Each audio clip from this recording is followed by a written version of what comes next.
Assalamu alaikum dear students, and welcome to Army Public School's 4th Road Online Support Program. This is the second week of online support program, and today we are going to study our first lesson from English entitled Hazrat Muhammad, peace be upon him, an embodiment of justice. Before we start our lesson, let us know what our objectives are.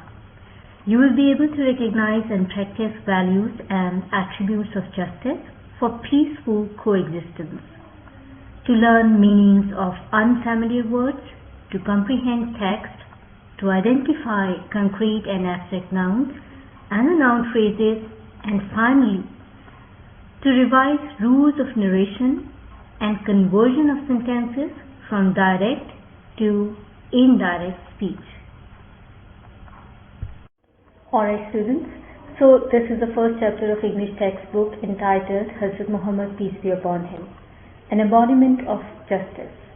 Before we proceed to text, let's think about answers to few questions. What do you understand by justice? Right. Justice means equity or fair play.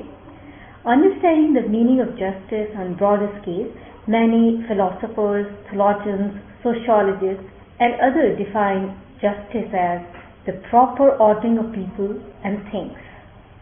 Remember, behind the concept of justice lies the notion of balance, that people get what is right, fair, and appropriate. Let me provide you an example. If someone is being set free from prison after the evidence shows that he or she is innocent, this is justice. Let's ponder over what is the importance of an independent judiciary. Students, first of all, it is important to know what is judiciary. Judiciary is a system of courts that administers justice in the name of state. In short, it interprets and decides cases according to law. It is vitally important for a state to have an independent judiciary, which means that judges as well as whole system of judiciary should be free of all external pressures and of each other. Only an independent judiciary can resolve and decide cases according to law. Alright students, now you all must be knowing who is regarded as true embodiment of justice. Yes, our last prophet, Hazrat Muhammad, peace be upon him, because he used to decide cases fairly.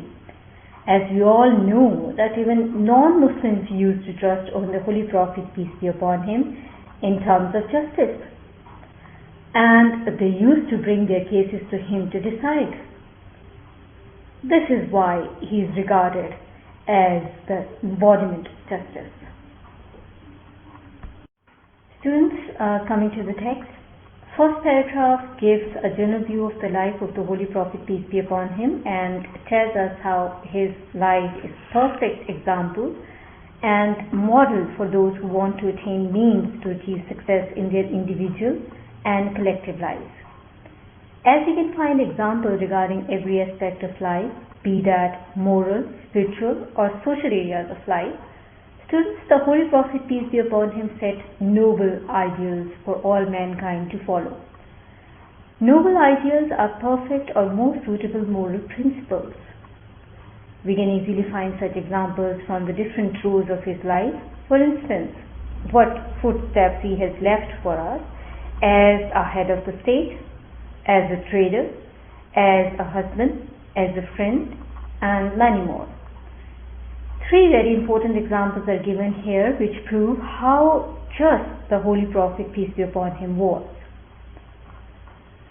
First of all, the way he had settled the dispute of fixing black stone at Kaaba. We all know that Arabs were distributed in tribes, and when it was time to fix the black stone, each tribe wanted to take the privilege of fixing it, and it was very likely that this would have ended in war. But the Holy Prophet, peace be upon him, offered a very equitable plan. He decided that the privilege would be given to the tribe whose member would reach earliest of all at Kaaba the next morning. Everyone agreed to it. Next morning, the Holy Prophet, peace be upon him, himself reached there first. But putting the black stone on a piece of cloth, he asked chief of each tribe to hold it and bring it to the place where it had to be fixed. And after that, he fixed it himself. With this, he saved the tribes from a dispute. Another very well-known example is of a woman who was guilty of theft, and Hazrat Osama bin Zaid requested on her behalf that she should be forgiven, as she belonged to a reputable family. The Holy Prophet, peace be upon him, followed the law and strictly advised that no one should be considered above law. Means law needs to be applicable over all people without making any distinction. Rich must not be given any privileges. Another very important relatable criteria of keeping up justice was set by the Holy Prophet, peace be upon him, and that was if someone's father had done any wrong, revenge for that wrongdoing cannot be taken from the sons, as this would be against justice. Students, the Holy Prophet, peace be upon him, was so well known for his justice that even Jews used to bring their suits or cases to him to decide. The criteria that the Holy Prophet, peace be upon him, set for non-Muslims also, and equitable that criteria was that their cases were decided according to their laws. Next important thing to know is the demand of justice. Everyone has to follow law, even if the decision is being made against one's own family member or against himself. Matters must be decided according to law. The Holy Prophet, peace be upon him, had advised to Hazrat Ali radhiyallahu anhu that a judgment must be made after hearing arguments of both parties, as this is most likely that judgment will be made fair this way. The Holy Prophet, peace be upon him, proved a demand for justice and considered even himself accountable for it. As when he, peace be upon him, was on his deathbed, he proclaimed, which means to declare publicly that if he, peace be upon him, had owed something to anyone, means if he had to return something to anyone, if he had done wrong to anyone, that person could take revenge from him. Summing up the lesson, students, the Holy Prophet, peace be upon him, has set so many examples of justice for whole humanity to follow. Alright students, your first task is related to vocabulary and your dictionary skills that you can see on this page. In exercise A, you are given some words for which you have to look for meanings in a dictionary and then write on a page. Your second task is to choose appropriate synonym for the words given. You are provided with 3 options and you have to select best possible answer. Students, your task 2 is comprehension based. For first exercise, you need to recall chapter 1 or you can reread it and choose the correct option. One thing that will help you doing this exercise is knowing about key idea. Remember, key idea is gist of a paragraph or most important thought in a paragraph. Okay students, so next task, which is also comprehension based, is to answer the questions by recalling the text that is just explained. 6 questions are given here in section C. You need to read these questions carefully and then write answers on loose sheets. Your third task is related to grammar. First task of grammar is to identify concrete and abstract nouns. Let's recall what are abstract and concrete nouns. What is a concrete noun? A concrete noun is a noun that can be identified through one of the 5 senses: taste, touch, sight, hearing, or smell. Consider this example.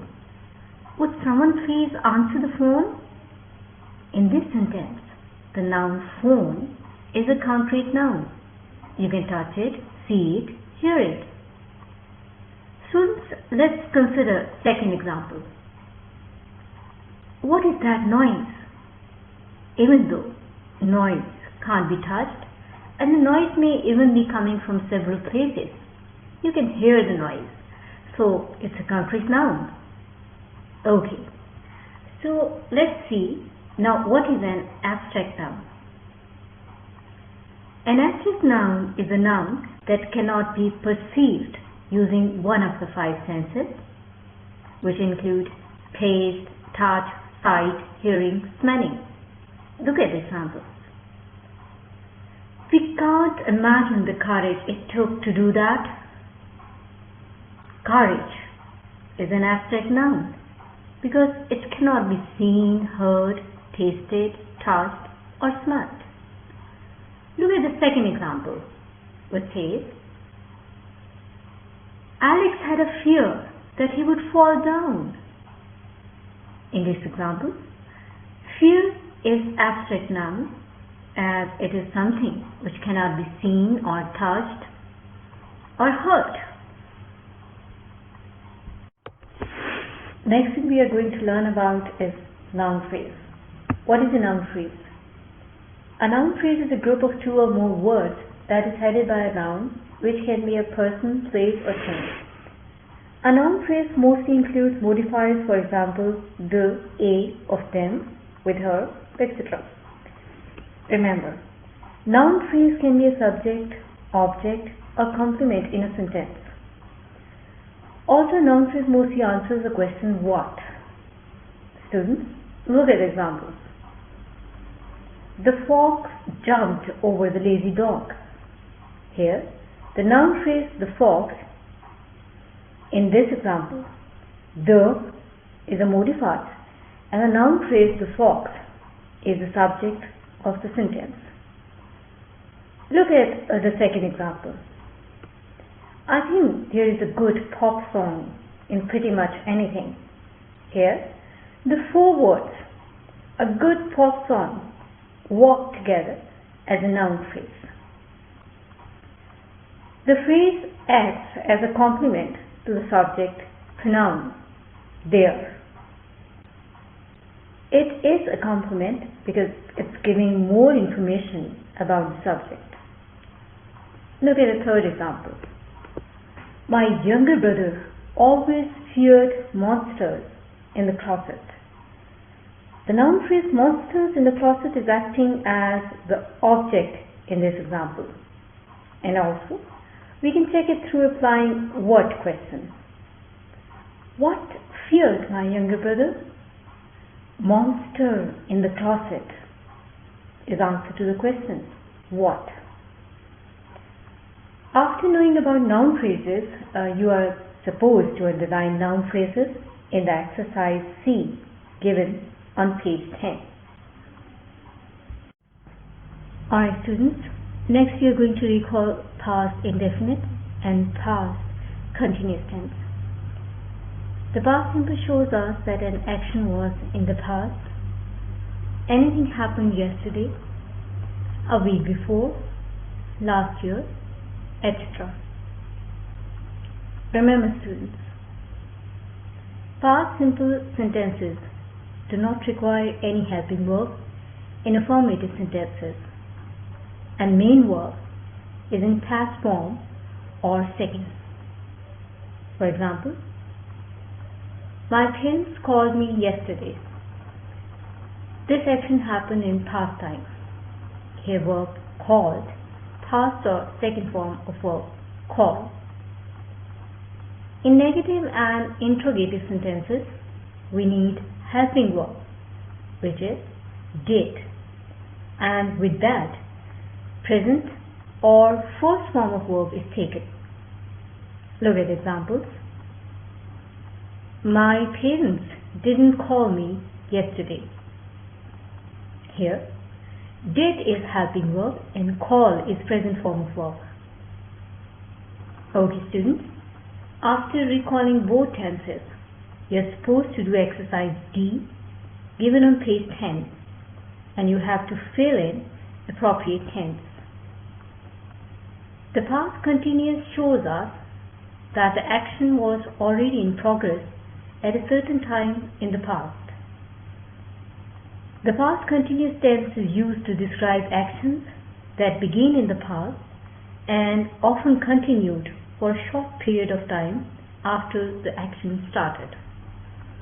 This tense describes actions or events that happened at a specific time in the past.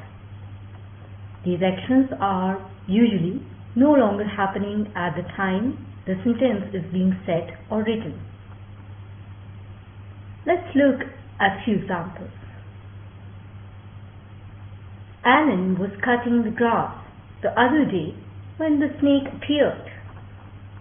In this example, cutting of grass is the action that was in progress in past time.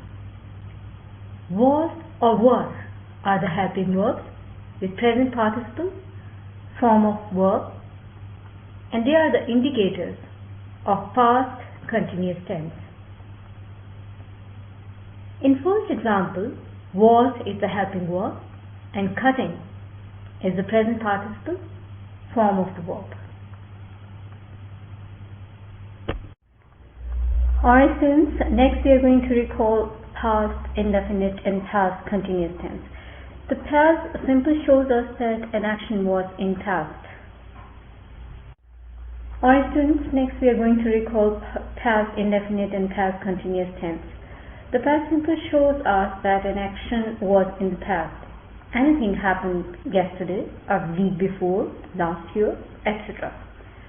Remember students, past simple sentences don't require any helping verb in formative sentences, and main verb is in past form or second.